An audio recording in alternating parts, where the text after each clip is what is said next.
Tu te fais petite pour plaire, tu changes de forme selon qui te regarde. Tu dis oui quand tout en toi hurle non. Tu portes le sourire comme un uniforme obligatoire. Et au fond de toi, cette question qui te ronge, pourquoi je me sens si vide alors que je fais tout bien? Si tu dois te prouver, tu négocies déjà avec le manque. Tu n'es pas défectueuse, tu n'es pas trop sensible ou trop exigeante. Tu as juste appris que ton amour-propre passait par l'approbation des autres, que ta valeur se mesurait au sourire qu'on te donnait en retour. Mais voilà le problème. Quand ta paix intérieure dépend de l'humeur d'autrui, tu deviens étrangère à toi-même. Tu vis dans l'attente, tu mendies ce qui t'appartient déjà. Aujourd'hui, on va démanteler cette prison dorée. On va comprendre pourquoi tu cherches dehors ce qui ne peut venir que dedans. Et surtout, on va t'apprendre à te choisir en premier, sans culpabilité, sans drame, sans perdre personne qui compte vraiment. Parce que voici la vérité que personne ne dit. Les gens qui t'aiment vraiment ne veulent pas d'une version diminuée de toi. Ils veulent rencontrer qui tu es quand tu arrêtes de jouer la comédie. Tu es fatigué de porter des masques, alors reste, on va les retirer un par un. Regarde si tu te reconnais dans cette liste, ne juge pas, observe simplement. Tu t'excuses automatiquement, même quand tu n'as rien fait de mal. Désolé de te déranger devient ton intro par défaut. Tu dis pardon en entrant dans l'ascenseur. Tu dis oui trop vite, avant même d'écouter ta vraie réponse intérieure. Ta bouche bouge plus vite que ton cœur, puis tu regrettes en silence. Tu as une peur viscérale de décevoir. L'idée qu'on puisse être mécontent de toi te paralyse plus que l'épuisement. Tu préfères te trahir plutôt que de risquer la déception d'autrui. Tu surexpliques tout. Une phrase simple devient un paragraphe. Tu justifies tes choix comme si tu passais au tribunal. Tu vérifies tes messages obsessionnellement. As-tu répondu assez vite? Le ton était-il bon? Tu relis tes textos en cherchant les signes de mécontentement. Tu culpabilises de te reposer. Même fatigué, tu te trouves des tâches. Te détendre te semble égoïste. Message reçu à 23h47. Tu fais quoi demain soir? Ton cerveau, il est tard, je ne réponds pas. Ton anxiété, et s'il pense que je l'ignore? Résultat, tu réponds immédiatement, tu dis oui à quelque chose dont tu n'as pas envie et tu passes la nuit à t'en vouloir. Si tu te reconnais là-dedans, continue, tu n'es pas seul. Avant de comprendre pourquoi tu fais ça, on va d'abord calmer ton système nerveux. Parce que sans sécurité dans le corps, dire non devient une guerre intérieure. Assieds-toi, pose une main sur ton cœur, l'autre sur ton ventre. Respire, 4 temps d'inspiration, 6 temps d'expiration, 6 cycles complets. À chaque expiration, répète mentalement « Je suis là, mes besoins comptent ». Pourquoi ce rituel fonctionne? Parce que ton corps a appris que tes besoins étaient dangereux, qu'exprimer tes limites risquait de briser les liens. Alors il s'est mis en mode survie permanent. Ce rituel dit à ton système nerveux « Tu es en sécurité, tu peux exister sans te justifier ». Sécurité d'abord. Avec le corps apaisé, le non devient simple. Ton addiction à l'approbation n'est pas un défaut moral, c'est une stratégie de survie que ton cerveau a développée. Quand tu étais petite, être sage garantissait l'amour. Ton cerveau d'enfant a conclu « Si je plais, je survis ». Maintenant, tu es adulte, tu peux survivre au mécontentement d'autrui. Mais ton corps l'a-t-il compris? Pas encore. Pratique ce rituel chaque matin pendant 1 semaine. Tu vas sentir quelque chose changer, une petite voix intérieure qui se réveille. Le faune, l'apaisement réflexe, faire le fond devant le danger, est ta stratégie de survie. Quand l'enfant ne peut ni fuir ni combattre, il apaise. Il devient ce que l'autre veut voir. Le faune, l'apaisement réflexe, achète la paix au prix de l'auto-abandon. Être gentil n'était pas un défaut, c'était une stratégie d'attachement brillante. Tu as compris que ta sécurité dépendait de leur satisfaction. L'enfant que tu étais a développé un radar ultra performant, détecter les besoins d'autrui avant même qu'ils les expriment, anticiper leurs humeurs, ajuster ton comportement. C'était génial à l'époque. Maintenant, ce radar te fait vivre en hyper-vigilance. Tu scannes constamment l'humeur des autres. Tu vis comme si ta survie dépendait encore de leur approbation. Jung appelait ça la persona, ce masque social qu'on porte pour être accepté. Ta persona, la fille gentille qui ne pose jamais de problème. Elle t'a sauvé, mais maintenant elle t'étouffe. Toute persona facture un loyer. Tu paies en fatigue. Ta vraie nature attend dans l'ombre. Elle a des besoins, des limites, mais tu l'as ignorée. Elle se manifeste par l'épuisement, cette tristesse sourde qui ne part jamais. Il est temps de rentrer à la maison, d'accueillir toutes tes facettes. Voici le recadrage qui change tout. Approbation n'égale amour. L'approbation, c'est conditionnel. Je t'apprécie si tu es comme si. C'est un contrat. Tu te conformes, on te valide. L'amour, c'est inconditionnel. Je t'aime parce que tu existes, point final. Tu as confondu les deux. L'approbation ne nourrit jamais vraiment. C'est comme manger du sucre, pic d'énergie, puis rechute, et tu en veux encore. La petite fille bien élevée t'a sauvé. La femme que tu es devenue choisit pour vous deux, toutes les deux. Cet enfant sage qui vit en toi, elle a fait un travail magnifique. Remercie-la, puis dis-lui qu'elle peut se reposer. Tu es adulte, tu peux choisir qui mérite ton énergie.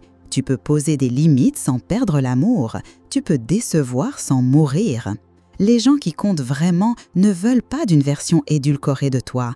Ils veulent rencontrer ta complexité, tes contradictions, ta vérité. La compatibilité n'exige pas de performance. Si quelqu'un a besoin que tu sois différente pour t'aimer, ce n'est pas toi qu'il aime, c'est l'idée qu'il se fait de toi. Tu mérites d'être aimé quand tu enlèves le masque, même fatiguée, même imparfaite. Maintenant, du concret. 5 scripts pour sortir de la négociation permanente. Script 1. Doux. J'aime te parler, j'ai besoin de clarté sur notre rythme. Script 2. Ferme. Je ne me prouve plus. Si tu hésites, je choisis pour nous. Sans clarté, j'arrête ici. Je veux du réciproque. Mardi 19h ou jeudi 20h. 2 options maximum, pas 1000. Que ça reste l'exception, pas la règle. Tu es trop exigeante. Je suis claire, pas pressée. La clarté protège les deux. Je suis débordée pour la 3e semaine. Je respecte ton rythme. Le mien demande de la présence. Je me retire ici. Lui, à 23h30, tu fais quoi? Ancien toi, réponds immédiatement avec 3 émojis. Nouveau toi, réponds le lendemain. Je dormais. Pour la prochaine fois, j'éteins mon téléphone après 23h. S'il râle, tu sauras qu'il ne respectait pas tes rythmes. S'il s'adapte, tu sauras qu'il tient à toi. Une réponse égale une réalité. Si tu dois deviner, c'est non. Les gens montrent leur intérêt par leurs actes, pas par leurs mots. Quelqu'un qui te veut vraiment ne te fait pas languir. L'ambiguïté, c'est déjà une réponse. Voici ton plan de 7 jours pour réapprendre à te choisir. Jour 1 à 7, un non par jour. Commence petit, refuse une invitation qui ne t'inspire pas. Remarque, le monde ne s'effondre pas. Jour 1 à 7, une demande sans justification. Peux-tu m'aider à porter ça? Point. Pas « Désolé, je sais que tu es occupé, mais… » Règle d'or, une réponse égale une réalité. Stop à l'interprétation. Si c'est flou, considère que c'est non. Hygiène numérique. Pas de message après 23h. Éteins les notifications. Mets en sourdine les conversations pièges qui te stressent. Règle des 24 heures. Attends 24 heures avant de répondre à une demande stressante. Jour 3. Autocompassion. Parle-toi comme à ta meilleure amie. Tu es fatigué, c'est normal de dire non. Jour 5. Choisis clarté. Au lieu du réflexe plaire, choisis la clarté. Je ne sais pas encore, je te dis demain. Jour 7. Bilan. Comment te sens-tu? Plus fatiguée ou plus vivante? La magie commence au jour 3. Tu vas sentir ton énergie revenir. Voici le test ultime pour savoir si une relation te nourrit ou te vide. 24 heures après un rendez-vous, comment tu te sens? Plus calme et plus vivante, c'est feu vert. Plus agitée et plus vide, c'est non, même s'il y avait des étincelles. Ton corps ne ment jamais. Il enregistre tout, les non-dits, les énergies, les dynamiques toxiques que ton mental rationalise. Une vraie connexion te laisse apaisé. Tu n'as pas besoin d'analyser. Tu te sens simplement bien. Une fausse connexion te laisse en hypervigilance. Tu rejoues la conversation, tu cherches des signes, tu doutes. Si tu sors fatigué d'une interaction, c'est que tu as mis ton masque.